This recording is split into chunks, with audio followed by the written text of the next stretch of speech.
Steven Spielberg recently premiered his movie in London, War Horse, which you played a significant part in, we hear. So I was wondering if you could tell local residents a little bit about what your part was in War Horse. I was very, very fortunate to be able to get a part really in War Horse in more ways than one. I was called in to begin with purely as historical advisor.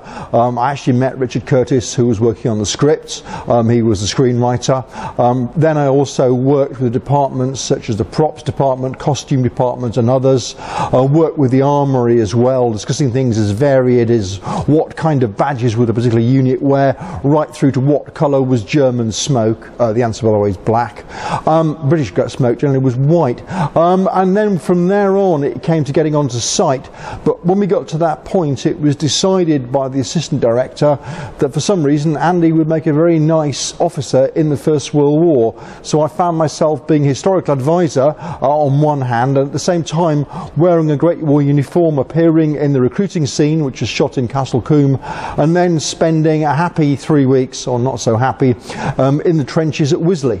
Right, so while you were advising and in uniform, I suppose you were in the zone, so to speak. Well, I mean, for the time up there, I was actually down with the other ranks, as it were. We had quite a lot of those in the mud, but also being called away every so often to advise on script matters with Jeremy Irvin, who was playing an infantryman. And my colleague, Dr. David Kenyon, dealt with the cavalry, so it was a nice split. He dealt with anything that was sort of a question, and I did with all the muddy stuff. But I began my career in the film, as it were, badged as a member of the Army Service Corps, and ended up being transferred to the infantry, leading the attack.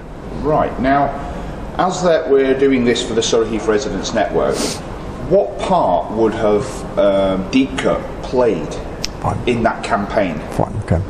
This whole area became a vast training camp. So soldiers who would serve on the Western Front came up through this camp and went off. Perhaps most notably of any units that you might recall would in fact be the regiment from Newfoundland, the Newfoundland regiments, who actually camped in the fields as they were opposite the museum, hence it's Newfoundland Road. But obviously there were units of artillery from around here, units very, very clearly of gunners as well. And what's interesting about the film is that Joey, the hero, the equine hero, starts off as a cavalry mount, ends up then with transport, and ends up then pulling guns, actually for the Germans, but they're all jobs that were done by horses on both sides.